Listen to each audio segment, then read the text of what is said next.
family. I'm Dr. Mattox, and welcome to the I'm Not Crazy, but dot, dot, dot. We talk about what is behind the dot, dot, dot.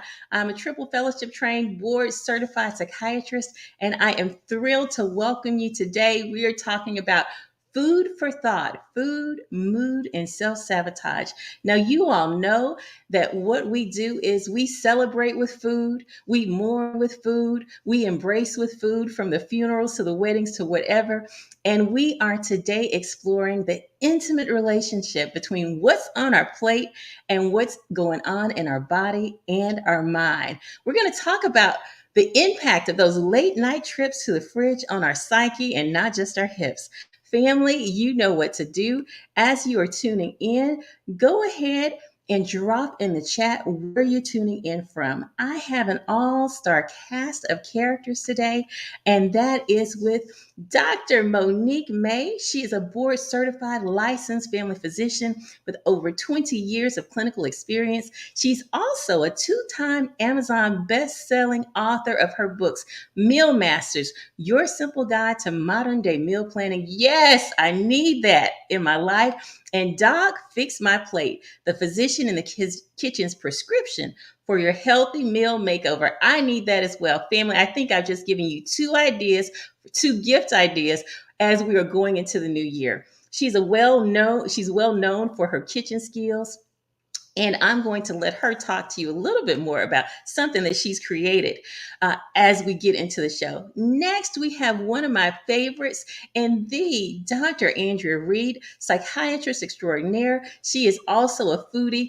She is a part-time plant-based eater, a part-time vegan, or a flexitarian. I'm going to let her tell you what she is, but I understand all of it, let me just say. And then we have one of my favorites in the producer extraordinaire, former counselor, the Ellis Dean. Thank you all for joining us. I'm so glad that you're here. How are you doing today?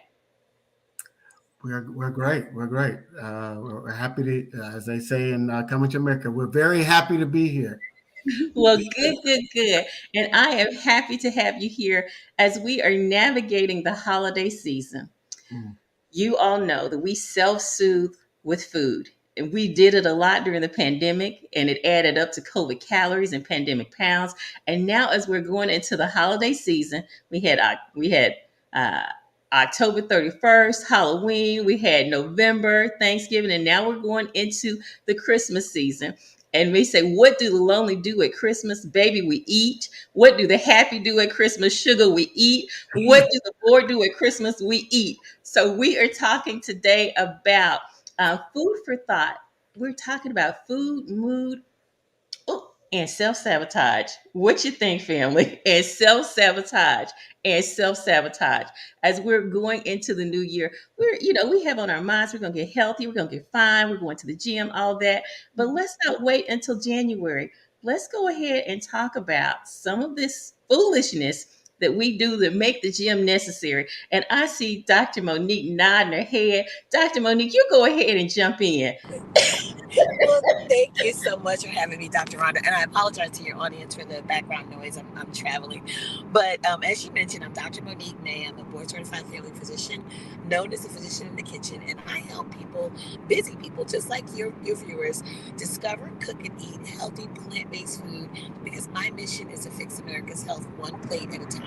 So, this topic is right up my alley. And what you were mentioning earlier is I've also created a vegan Worcestershire sauce that we can talk about a little bit later. But yes, I think this topic is so timely, not just because of the holidays. This is a year-round topic. But yes, I mean, food, we call it comfort food for a reason, right? Because it comforts us. It gives us, memories of good times, of happy times, of family times, usually. So I'm excited to be here. Thank you for the invite.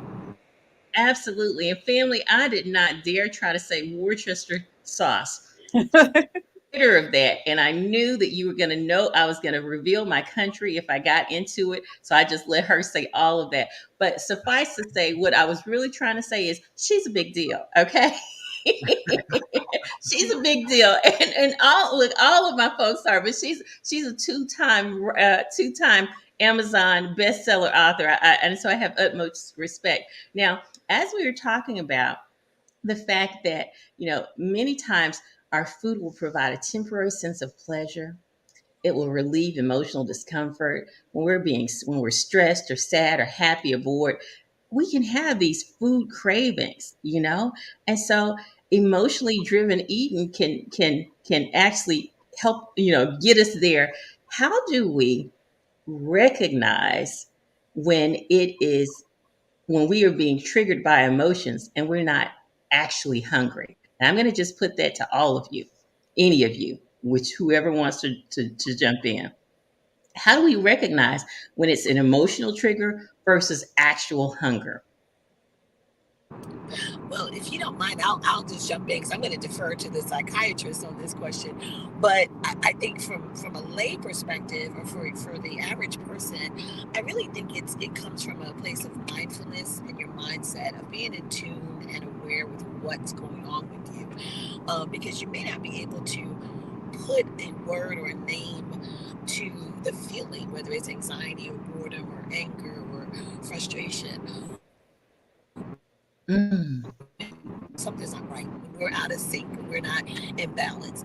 And so if you're not physically feeling those hunger pangs, but you are reaching for snacks that are there because you like salt or have you, that typically is an indicator that this is not, you're not eating for hunger reasons, you're eating for the soothing aspect of that food or snack. Is generally what I would recommend. Thank you. Anyone else want to jump in with that? I'll say this, and I had this experience last night. So this is just Andrea. This is not Dr. Reed speaking. This is Andrea. I was on the phone with my godmother last night, and I said, I don't know what is going on. Standing in my pantry, not hungry at all. I said, I don't know what's going on, but I am craving sweets, and I'm gonna eat some chocolate chips right now. I'm craving sweets so much. I'm just gonna take a handful of chocolate chips. And that was not an indicator that I was hungry. That was an indicator that I was wanting to avoid the conversation that she and I were having. And that avoidance was going to Mhm. be stuffed by the dopamine hit that the sugar and the chocolate chips were going to provide me. Mhm. That dopamine hit. Keep going. So a lot of times the dopamine is what is going to provide us pleasure. That's the hormone in our brain. It's like I feel good. I feel good. Like that James Brown song. I feel good. Da, da, da. And so when we hit that, and we can hit that by a lot of different ways. I mean, we can hit that if we think about it with sugar. Sugar's a big culprit of that. We can hit that by laughter can sometimes provide a dopamine hit. A shopping for some people being me, can provide that dopamine hit. And then other pleasurable sources, and sometimes even illicit substances. Think about cocaine and methamphetamines. Those Mhm. also really cause a great flooding of dopamine. So, well, a lot of times we'll say, "Oh, I've got a taste for something," or "Oh man, I could really go for a pound cake right now," especially that crunchy top of that pound cake. And it's really that we're avoiding something, and that's just the way that cookie crumbles. Yes. When you were talking about cocaine and methamphetamine, it made that chocolate seem not so bad. I got to tell you, right? But, uh, When you're talking about thousands of dollars in credit card debt, somehow that chocolate did not feel as bad. Right. And yet, it may not feel as bad, but a lifetime of that, a minute, what is it? A minute on the lips, a lifetime on the hips. And then that um, paired with abdominal obesity can be, it can get to your heart, the heart of the matter. And so as we're gaining weight because we are trying to avoid our triggers, you know, long term, it can be a problem. Mhm. Ellis, Dr. Monique, you want to add anything? Because I mean, you were my taste buds were climaxing over here. we talk about food, Doc. Calm down. So I think what we have to recognize, and I think Dr. Reed did a good job of doing it, is the pairing, right? And so we pair emotions with food. And so and you talked about at the top of the show, the sad thing is that we've paired a wide range of emotions with food. We've Mhm. paired joy with food. We've paired happiness with food. We've paired sadness. At a funeral, what do? You go to the repast. What's there? Food. When you go to a tailgate to go to celebrate your favorite team, what's there? Food. When you go to the wedding at the reception, what's there? Food. So we pair all of these emotions with food. And so therefore, when we start to experience those emotions, guess what we want? Food. And so it is it's a learned response. We learn it very early. We get trained very early in our lives to pair food with all of these different activities that have a wide range of emotions. And that's why food addictions are very hard to break, because any emotion that we feel, fear, anxiety, avoidance, all of these things, we go, oh, what do? We pair it with food. And so when we're thinking about trying to change our food habits, our eating habits, we have to think about how we're experiencing emotions and find new ways to pair those emotions with healthier behaviors. Mhm. I'll also say that it's very easy to understand other addictions. I shouldn't say easy, but it makes more sense to say, I'm addicted to a drug. I need to stop the drug. You can stop the drug. You can't stop food. We need food to live. And that's the hardest part about um, disordered eating and overeating at times. It's just like, well, I need food to live. I've got to have some type of source of energy that's coming in. And that makes it difficult because sometimes you can have too much energy coming in or the wrong energy coming in. Yeah. And Mhm. certain foods can affect, as you talked about, your neurotransmitter levels in the brain. Like, for instance, carbs can increase your serotonin production, they say, which contributes to feelings of happiness or well being. And so, this is why sometimes people, are in part why sometimes people crave carb rich foods when they're feeling down. And I think a part of it is just knowing, because many times we don't even know. We don't know this the physiology behind it, or any of that, and that's irrelevant. What we know is I've had a rough day. I deserve a milkshake. Like and we put I deserve in there. Uh-huh. A A milkshake, doc, and we back on the milk, milk. We're back. I deserve a milkshake. And We're so back. we want the connectivity, and we want to avoid. And so now that we're putting it out here for all to see, how do we disentangle? And we haven't even talked about dehydration, because many times when we don't have enough water in us, we think we're hungry, and we're Mhm. really not. So let's throw that in the mix too before we go.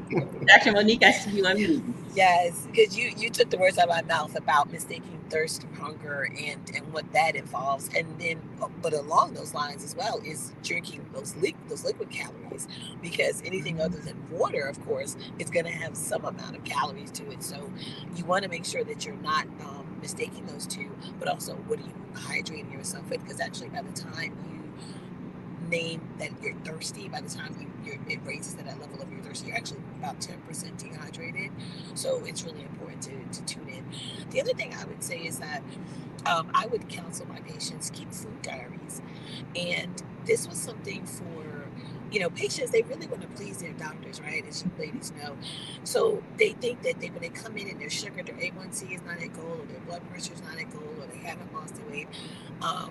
My patients would apologize to me, and I said, well, you don't owe me an apology. I'm still your doctor, and that's not going to change. You're doing this for how it's going to affect you. Because at the end of the day, as I used to tell my non-compliant patients, my toe is not going to get cut off because you ate double helpings at the buffet. Let's just be real. But we're doing this because we want you to be as healthy as you can. And getting or keeping a food diary, 2 weeks. It doesn't have to be a long, term thing. It doesn't have to be anything fancy. But this goes to pairing what you're feeling when you're eating. Jot down what you're eating, where you're eating. Are you in your car? Are you at your desk? Are you with family? At a table.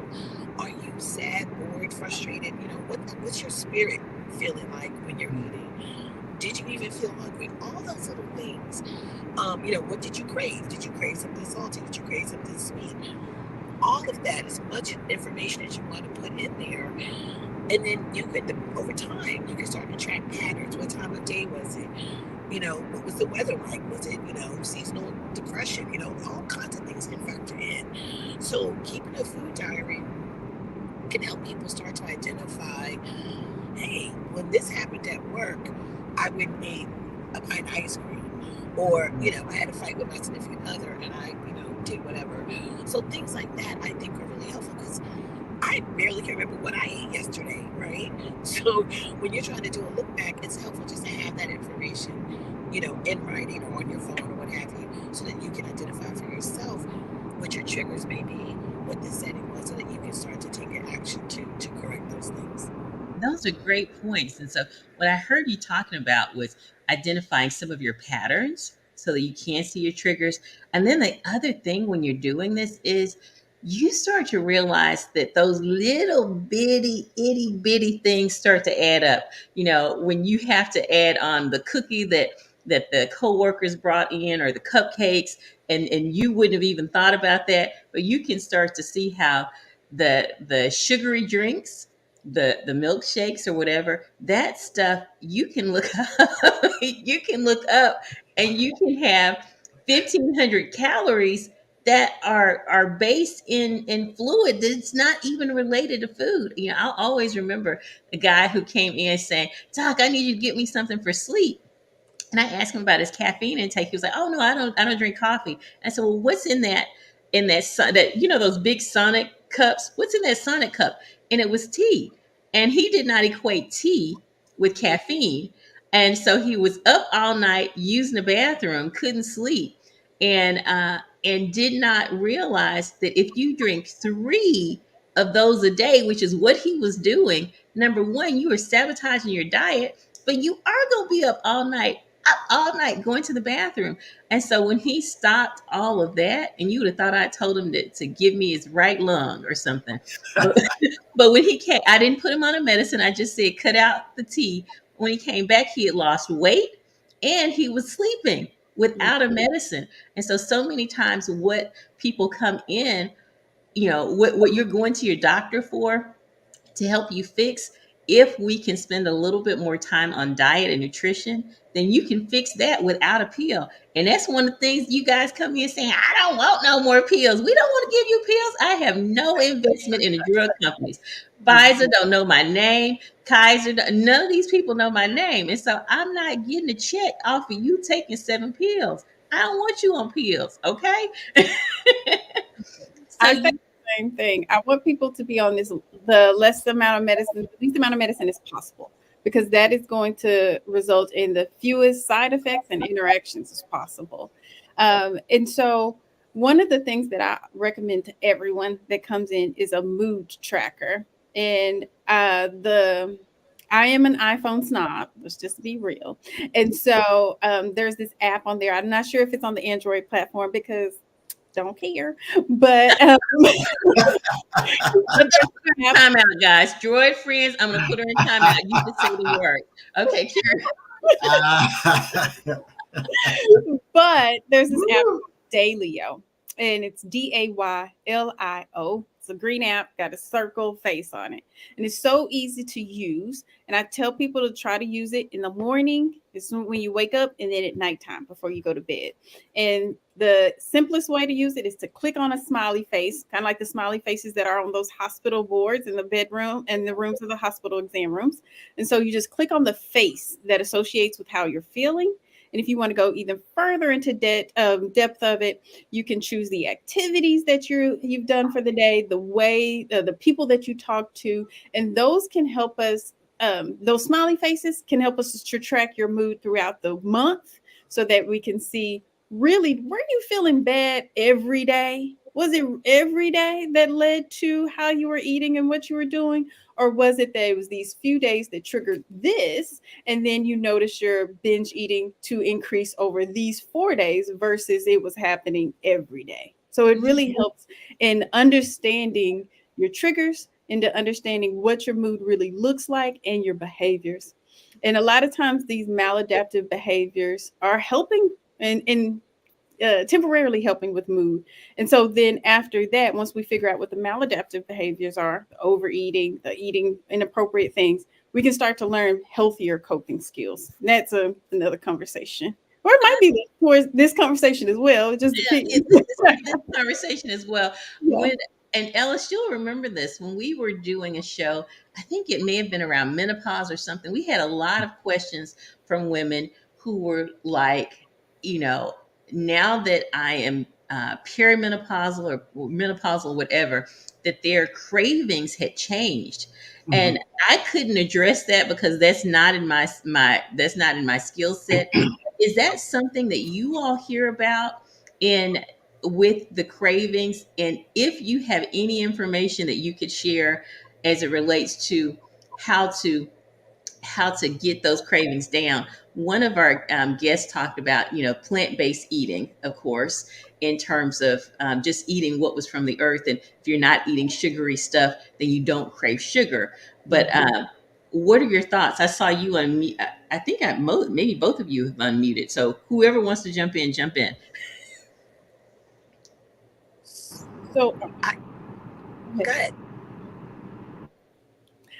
so if we look at our people with uteri, their the trajectory through life.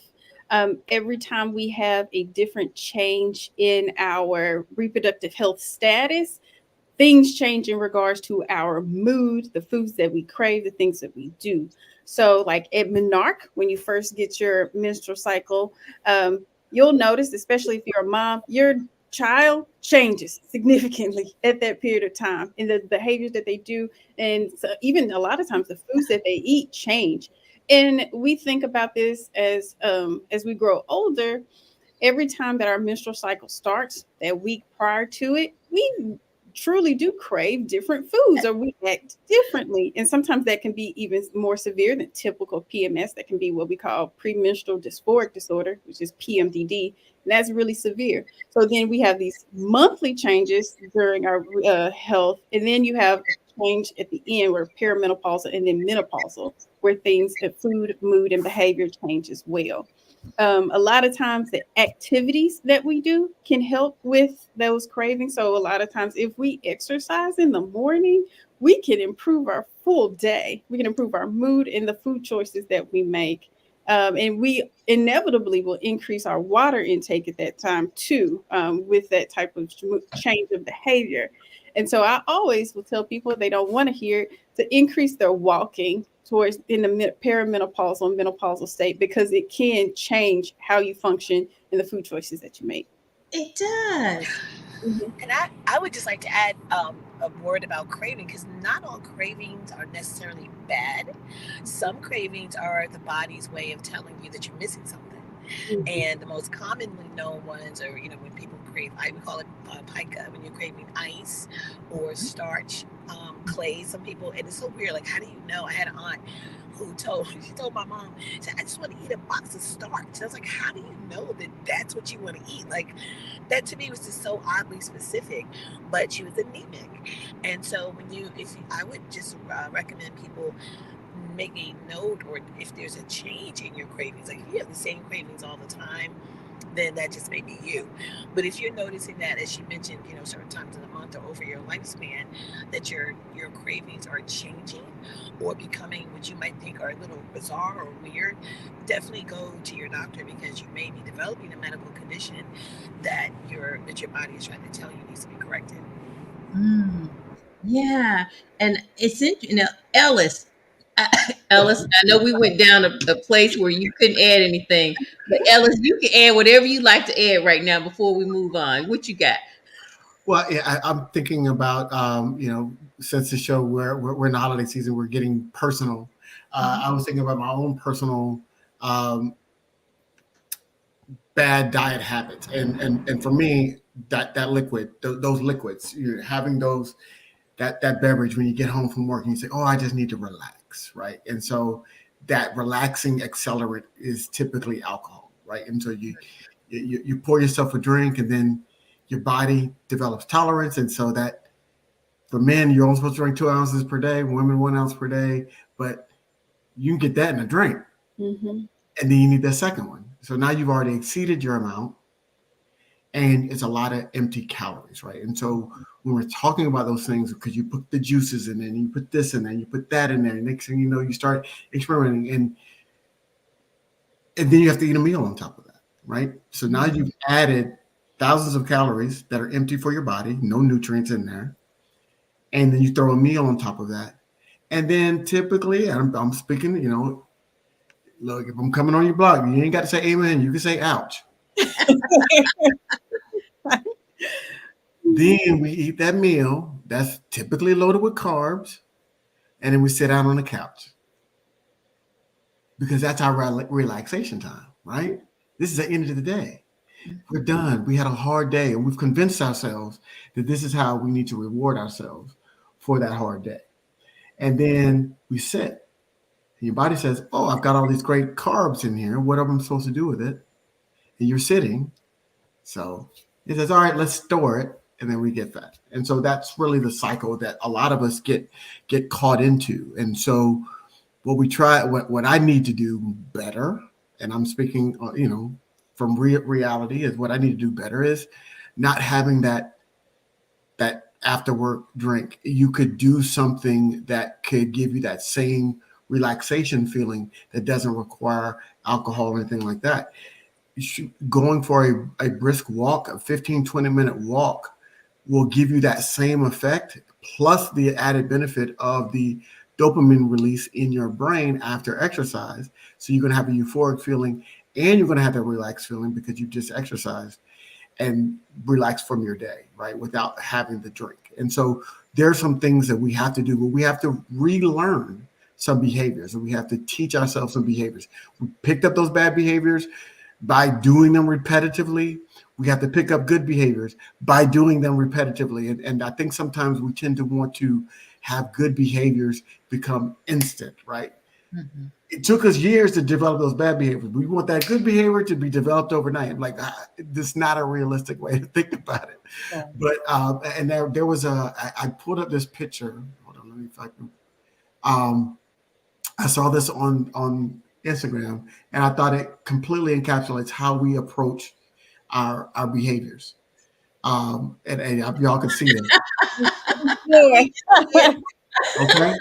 Now, Yes. I think the picture is self-explanatory, but just you see all the people in the line for the pills and surgery, right? Yeah. That's how we want to have our lifestyle changes. We want it in the pill, we want it in the surgery. We want it instant. We don't want to get in that line for the lifestyle change because that takes time and that takes energy and effort. And so we have to recognize that it took time, energy, and effort for you to develop bad behaviors. And it's going to take time, that same time, energy, and effort for you to correct them. And so apply that same energy. Well, like they say, keep that same energy. I need you to keep that same energy. And Absolutely. if I may just add super quick, because you said we don't want to leave Ellis out, but the men can't relate. But there actually is a male menopause for that gentlemen go through, and their hormone levels start to drop, and their body composition changes with more adipose and less muscle, and so they have a counterpart to that as well. So I just wanted to put that out there. It's not just for Yeah, I menopause, haven't it's bought not my just for women. I haven't bought my Corvette yet, so I think I'm still. I don't think that's necessarily one of the clinical indicators, but Look, you telling me? Look, automobile, I see run around with these Corvettes try to relive their youth. I love Yeah. it. I've been told that it is easier to get a person to change their religion than it is to get them to change their diet, right? Mm. And so the thing though that we're hearing, I think that the theme that we're weaving through today's discussion is stress will trigger us. Wanting to avoid uncomfortable emotions, wanting to not sit with whatever has happened, we will distract ourselves sometimes with poor dietary choices. So now that we know that stress and hormones are involved, what do we do about managing our stress during this holiday season so that we don't continue to perpetuate it, what we already know is happening? And I see you smiling, Dr. Reed. Go ahead. The simplest answer is saying no. A lot of times we overcommit ourselves, especially during this time. There's a holiday party every Thursday, Friday, Saturday, up until from now until New Year's. And you want, if you're a person that's FOMO, that doesn't like FOMO or fear of missing out, then you're gonna want to commit to every one of them. Mm-hmm. And committing to every one of them means that you have to say no to something else that is beneficial to you or is important to you as well. And so when you say no to those other things, that creates an environment of stress for you. You have this level of stress. You go to these holiday parties that are oftentimes a celebration with food, alcohol, and sometimes dancing, a lot of times not. And so then you increase your calorie intake. That's not always the healthiest calories, and you increase your sedentary behavior. And so you set up an environment for weight gain, or at least disordered labs blood work. And so saying no is probably going to be the most important thing to do. And it's okay to miss a party or two, because a lot of times the same people going to be at the next one. And so, I feel seen and heard for the record. I will tell you, Nancy Reagan taught us that just say no is not an easy strategy. It is easier for us to say supercalifragilisticexpialidocious sometimes than for us to say no. Now, with the fact that we know we're going to be hitting up those parties, I'm going to ask you all: Are there some? Are there are there some healthy? And now, don't talk to me about no celery. All right, I'm going to go ahead and put that out there. I don't want no celery. I don't want none of that ants and none of that. You give me some stuff that tastes good that I can eat, because I am going to eat and I want it to be good.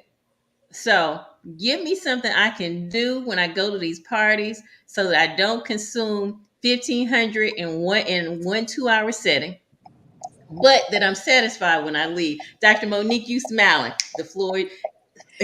Well, and believe me, I feel I too feel seen and heard, but like we talked about earlier, I would say drink water before you go. That's number one. Mm-hmm. Drinking water so that you take that edge off. You don't want to go to a holiday party starving, because then what is it? You're the saying our mothers used to always say, your eyes are bigger than your stomach, right? And you want to eat Mm-hmm. everything, all of Yes. the things. So take the edge off by actually eating. I'm sorry, drinking some water and actually having a high fiber snack like an apple or something with complex carbs in it, because that way you are again not likely to want to indulge as much, and also kind of set like a food budget. Be mindful, be purposeful. Say, okay, I'm going to indulge or have some of the things, but I'm gonna, set a limit as far as what I'm going to eat. And then look for. It's not just celery. I mean, there are lots of other dishes. If you're purely vegan, then your options may be limited to just vegetables, because if they're having charcuterie boards with you know, like salami and things like that, hams, things like that. Of course, you're not going to eat that, or cheeses. So your options may be more limited if you are 100% vegan. Um, I went to a tailgate during GO and I took my own food because I already knew what it was going to be about. Okay, my son is a sophomore at A&T. I went to my very first ever GO, had a great time, but took my own food, and it was something simple like a chickpea tuna salad, faux tuna salad, some mashed chickpeas, some vegan mayonnaise, a little bit of celery, and just like you would make tuna fish.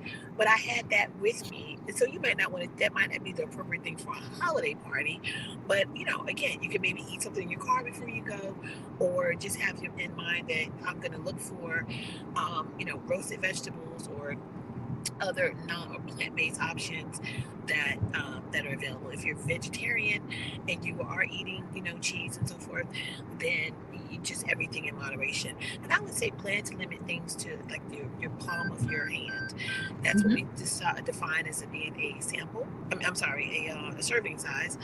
And so if you say I'm going to have this much, and be strategic and plan what you're going to eat, then you are likely to do better. And also, too, I would recommend drinking something like a club soda, which has the bubbles in it. That may make you feel full as well, and so you are hydrating, but you're not getting empty calories, and you are still, and it gives you also the idea of you're not drinking alcohol, but you have something other than just plain water. So those are Okay. just some of my tips. Bubbly. So you're I, plummeting. Go ahead, Ellis. Go No, ahead. I definitely agree. I would say avoid the grazing, and that happens at those parties where you have that big table full of food, and you just But kind of. I like crazy. I know we all like grazing. It feels great, right? We have this all of these selections and available to you. Don't graze. The other thing is, especially, I totally agree. Don't go there hungry, because typically you're going to overeat at that point. And then you might fill up with a lot of sugar. And so sugar fills that up and gets into your bloodstream quicker. And you say, oh, I feel full. So now I'm good. I'm satisfied. But again, there's those empty calories of sugar. And particularly if you're pre-diabetic, diabetic, and like that, that sugar spike is not really good. It's not good for any of us anyway. But typically that we'll do when we'll get there when we're hungry. Don't run straight to the liquor table, right? Because that also empty calories, sugar, we start our inhibitions go down as the alcohol goes up, Yes. and then we tend to overeat more, and so therefore we should eat first before we start partaking in any type of alcoholic beverage, because we tend to be a little bit looser with our discipline when we drink alcohol. Um, and finally, I will say that maybe keep it like Dr. Monique did at Jiho, is keep a little bag of nuts, keep a little keep one of those bars, those healthier bars in your purse, in your pocket, in your jacket, whatever. So if there are foods that are there that you know is going to destroy your diet, just eat that, right? Instead, I would suggest eating, like my mom used to say, before you go to somebody's house, I'm old school. Don't let them think that people think you hungry, right? All right. So my mom would make us eat a sandwich before we went to somebody's house for dinner. They'd be like, "Well, wait a minute. Are we going over there for dinner? You're gonna have these people think you hungry." Mama, I love you, but that didn't make any sense. Yes, So, Justine, it made sense. but look, y'all do exactly what I was talking about. So, um, do the same thing that your mama did, right? Eat your salad before you leave, before you go to the party. Eat you something that's going to be healthier. That's going to start that filling up process. So when you go there, you can graze, but just lightly graze, and then you'll feel more comfortable having the alcoholic beverage, because you put good food into your body, and then you filled up somewhat before you even got to the event. Absolutely. And now I'm going to pivot a little bit because we've been talking about holiday eating. But let me just say, one of the things that I noticed while I was in med school was that if I ate certain things in the evenings, I was out for the count and I was not going to finish studying. Right. And so, how do we have a lot of kids who've been diagnosed with ADHD, and there are certain foods that really can contribute to more hyperactivity or more cognitive dulling. So, if I eat spinach and eggs in the morning, I'm a machine. If I have Ellis, turn your head and close your ears. If I have brownies for breakfast, yes, I have done Uh, it on a time or two. It's going to be a rough day for me. Okay. If I have for lunch fried rice, it's going to be a rough afternoon for me, and my notes are going to completely suck. So let's talk for mm, some of those who already mm. got their holiday eating together. Let's talk about every day. Okay. What kinds of things can we eat if even if we haven't been diagnosed with ADHD, but if we want to be a beast and concentrate on our work day or our school day? Can we start with the knots? Because I know we can start with what we can. We, you Because gave I us a you gonna say you milk gave us a great day. start on what not to eat, and let's not eat brownies in the morning. Good. That's good. One of my favorite things to tell people to eat in the morning is nuts and berries. Those two are going to be very helpful of getting you some really good nutrients. So some almonds, some walnuts. Um, Sometimes I'll eat cashews because I really like cashews. It tastes great. Um, and then some blackberries, raspberries. maybe some strawberries as well. But something like that that's going to include some good healthy fat and then some complex carbs and some fiber is going to help your brain to fire off as well as it could, in my opinion. And I've noticed that a lot of my patients do function better when they have something like that in the morning versus our typical Sunday morning brunch. And we all know what Sunday brunch can look like. And so that can have you down for the count by 2 o'clock. Whereas nuts and berries and things of that nature can help you to function fairly well in the morning, especially for those that are not as hungry, because there are some people that don't wake up starving in the mornings. Mm. I Hmm. I agree. I would also add that the complex carbs, like the whole grains, like for me, I love quinoa because I don't like oatmeal. I have texture issues. I don't like the way it feels. I don't like the way it looks. But quinoa, which has the essential amino acids, it checks a lot of boxes. It's gluten free, so for people who have those issues, and you can really dress it up as much as you want. I have in my cookbook. I have a quinoa. I have a breakfast quinoa, and I have a savory quinoa because it can be like a chocolate cake. I make like a chocolate cake and quinoa and a baby. This is what it would taste like, and so you can still get some of the mildly sweeter variety of that as well. The other thing I would say as far as what not to eat is going to be those simple carbs. Not all carbs are bad. If you don't want to eat carbs because you don't want to eat carbs, that's you do you. But I don't like when people kind of lump all carbs together and say, well, I'm not eating any carbs. I mean, carbs are a powerful source of energy for our bodies. Our brains operate on glucose, which is a simple carb, which comes from the breakdown of complex carbs. So it's what type of carb you're eating. And those simple processed carbs, typically found in white rice, processed breakfast cereals with all the sugar added, white bread, those are the carbs that your body doesn't have to work to break down. So as soon as you eat it, the glucose gets absorbed into your bloodstream. You get these peaks, and then you crash. And what that means is when your sugar levels start to drop, you may feel lethargic, you may get a headache, you may get nauseous. You're not as sharp mentally. Versus eating complex carbs, like Dr. Reed mentioned, or some of the nuts that she mentioned, the oatmeal, quinoa, brown rice, those things that your body has to work at breaking down. And what the result is a sustained, prolonged release of glucose and other nutrients, so that you're not as likely to have carb cravings, and you're not likely to bottom out or plateau in either the way you feel or the way you think.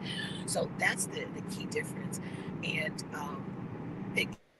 it hydrated, like we mentioned. But I think it's just staying away from processed. If you and the way you can tell if something is processed, read your label, right? And first of all, let me just go back. All food is processed unless you're eating it right out the ground and you're doing nothing to it. All food is processed. And cutting it, making it smaller, and frying it or baking it, all of those things are processing. Again, it's the type and way that something is processed that determines if it's healthy or ideal for you. So start by reading your labels. If the first 5 ingredients, let's just keep it simple, if the first 5 ingredients contain words you can't pronounce, or sugar, salt, anything like that, you probably don't need to be eating it. So Good that's point. kind of a quick and easy approach to that. Good point. And the interesting thing of what she was saying is, as she was talking about the if you can't pronounce it, or it's not, if you can't pronounce it or it has sugar, that lets you know. The other thing is a whole lot of just the packaging, the way it presents or whatever. If you can get it in the vegetable and the fruit aisle, maybe it's a little bit better. But I will say, when you were, as you said, the complex carbs, that we were talking about the cravings, when you're eating those types of foods, they help to decrease those cravings as well. Ellis, you were so expressive. What say you? No, I was going to echo what Dr. Monique was saying, is that I changed my breakfast habit from that sugary cereal that they tell you it's good for you, healthy for your heart. I'm not going to say the name because I don't want to disparage anything, but it was like they always got all these commercials about how it's heart healthy, but it's got a whole bunch of sugar in it. Um, I switched to egg white omelets with some spinach and some diced vegetables, and you can buy them already prepared, so you don't have to. Mhm. It doesn't take a long time to do it. So I know a lot of times people say, "Okay, I don't have the time to do it." You buy your egg whites in a carton. You buy your diced vegetables, your diced peppers, your onions, and some spinach. You drop that in a pan, egg white omelet, and I felt so much cleaner and better. And I had that sustained. If you want to add, you can add a small piece of wheat toast there if you want. If you want some carbs beside it, but those type of things, you get your protein, you get some great vegetables into your system, and limit your salt. And you can add pepper. I like a little spice, so I dice up some jalapenos and put it in there to put a little spice to offset some of the salt. And those things make you feel better. When you're talking about later on in the evening, how do we continue that? Because you're going to, and let me just say this for the folks, we're giving this great advice. Give yourself some grace on that transition period. All right. Mhm. Just say that straight up, because it's not going to feel the same way as your coffee and your muffin. Mhm. It's not going to feel the same as your coffee and that donut. I'm just going to tell you straight up. Over time, your body's going to thank you. But at least initially, what you're going to feel is more mental than physical. But you're going to somaticize. I'm using a big word right there. We're going to somaticize what's happening in that. Oh, it's not the same. I miss my donut and my Danish and my. No, you don't. Your body doesn't. Your body's just adjusting to. Oh, well, you put something new in.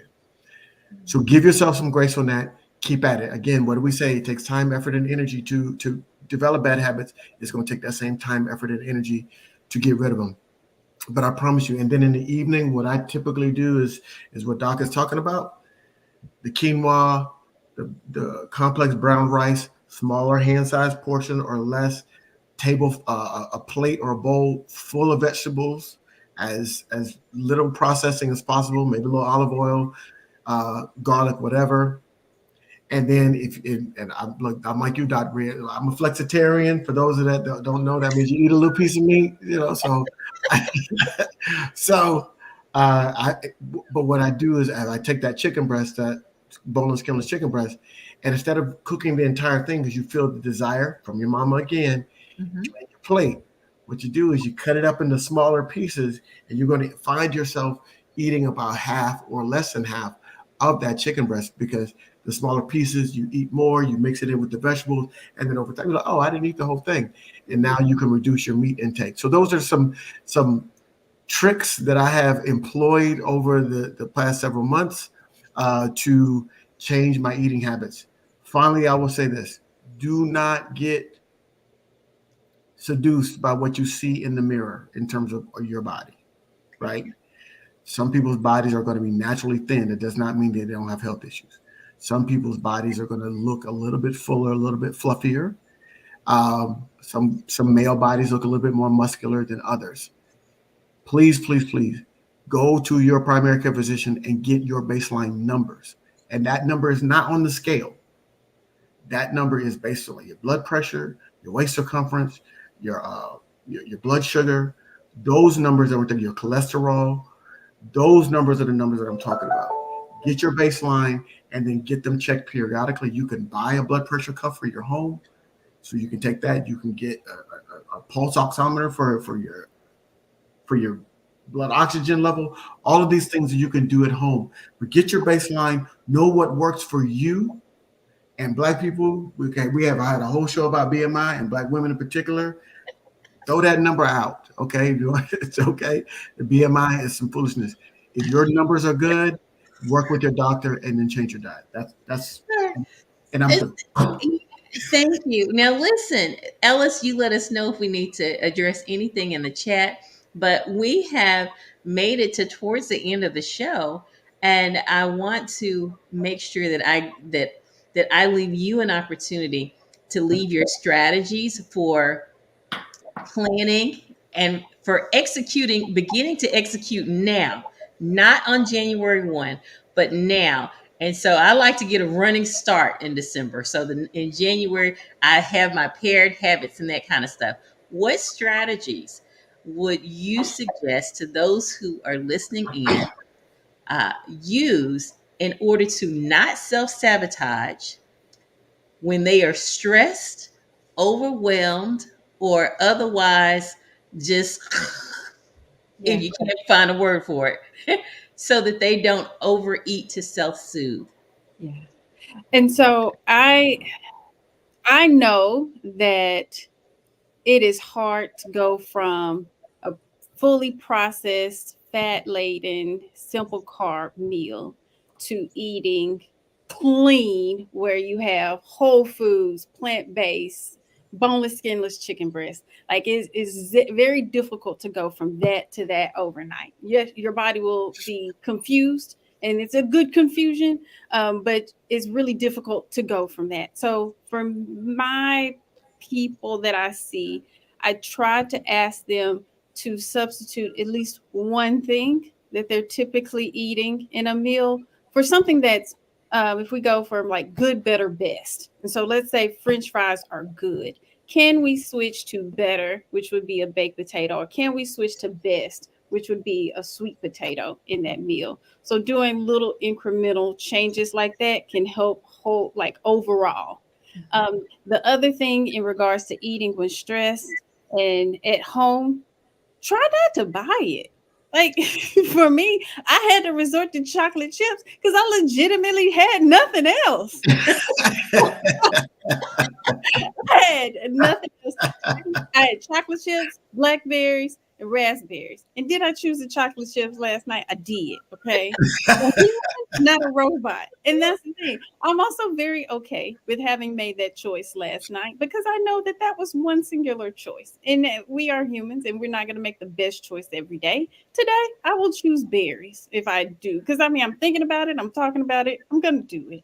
And so give yourself grace. Try to do the good, better, best changes with your meals. And then when it comes to holiday parties, if we're thinking about that again, you know when something like don't put everything on your plate. Like everything doesn't belong there. Some foods you already know that's gonna not taste good. Like you know so and so's potato salad is not the best. Don't put it on your plate because if you put it on your plate, there's a high chance that you're gonna eat it. Then you're gonna be upset because you ate something that was nasty. Just leave it off. Okay.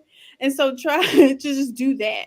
And those are and then drink water. A lot of times, like y'all said, we don't drink water. Try to drink water, a bottle, and then wait 15 minutes and see if you're still hungry.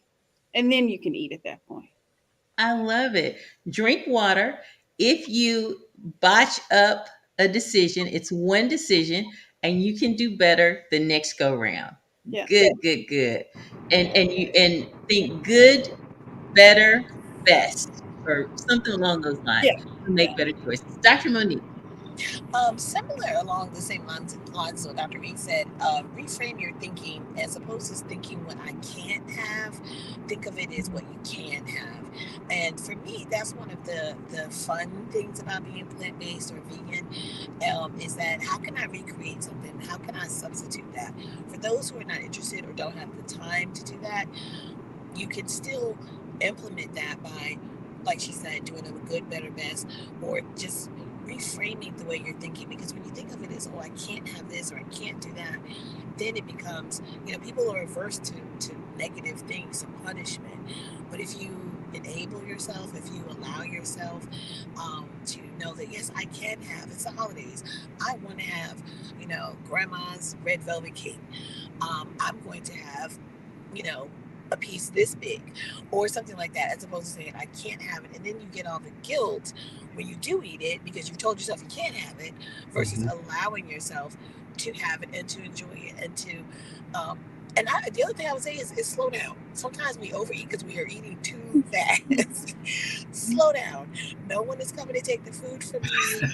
Like just be mindful, be present. Let your taste buds actually do their job and taste the food, and just put your fork down between bites. All those little kind of etiquette things that we've learned, or just good table manners. Do that because you may find that you take less in, and you're not looking at your plate like, oh my God, where did it all go? I don't even remember eating it all. So that's my recommendation. I love it. Put your fork down between. Give yourself the latitude to enjoy that. How many times have we been craving chocolate? And then we ate everything but chocolate. And then at midnight, we went and consumed a gallon of chocolate ice cream. So go ahead and address. Woo, you feel like this feel like a confessional. I don't know. I don't know. No, it was not.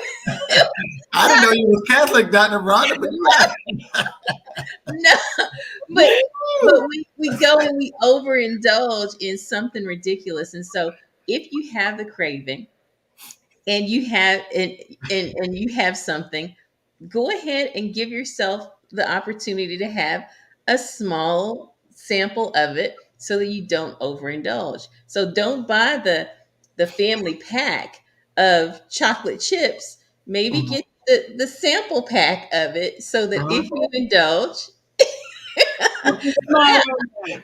I'm trying to decide if I'm going to let Ellis have his final say. What say you all? Should I let him speak again, or should we go ahead and reject him?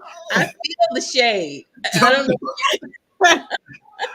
This is support. I'm your accountability partner, Dr. Maddox. That's Now, all. Ellis is That's my all I'm big doing. brother who talked bad about me in front of all my boyfriends. Okay.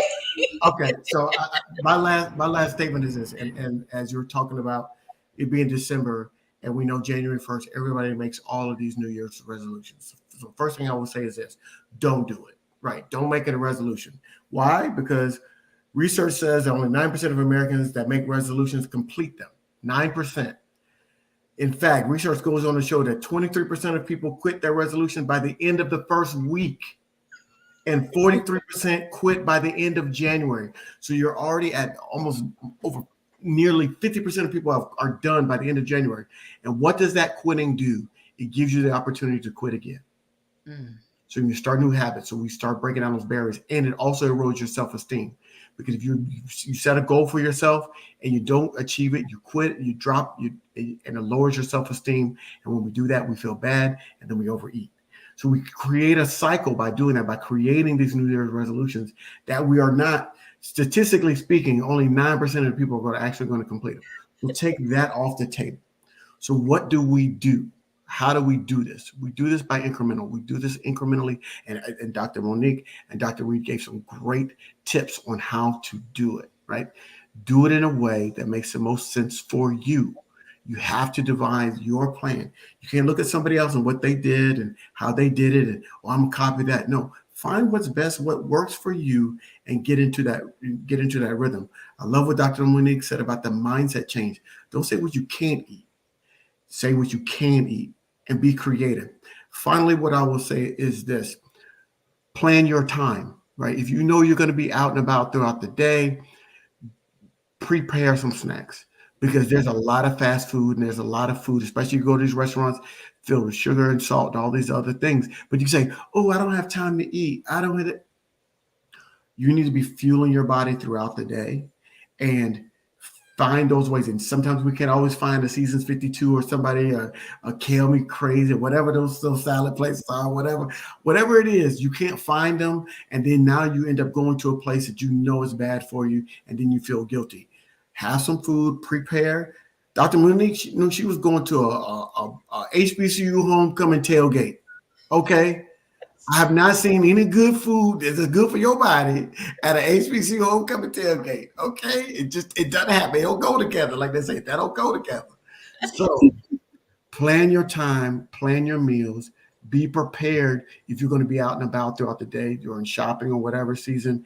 Make sure you have some snacks to get you through to where you can get back to your healthier meals to help prepare and fight off the temptation for what's happening. So get rid of the resolutions, plan your time, and make sure that you're fortified mentally so you don't erode your own self-esteem. Family, you heard it here first.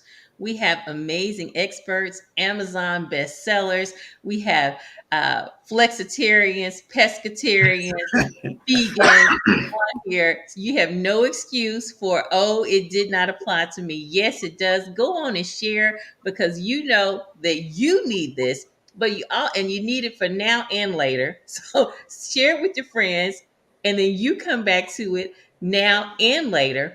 And family, we just thank you. Would you please join me in giving a whole lot of likes, love to these amazing experts who shared $300 worth, $450 worth, $600 worth of their time with us right here? Because if you checked in with either one of these ladies, I promise you, 350 is the smallest amount you can. So they just gifted this to you. This is your early Christmas gift. And go get Dr. Monique's books, okay? She's a physician in the kitchen. Reed and Henderson, Dr. Andrew Reed, our own Ellis Dean. We appreciate you all for coming. Step outside of your comfort zone, make an impact, and prepare to walk into the new year the healthiest version of yourself. I will see you same time, same place every Thursday from 11 a.m. to 12 p.m. Central Standard Time, 12 to 1 Eastern. Bye bye.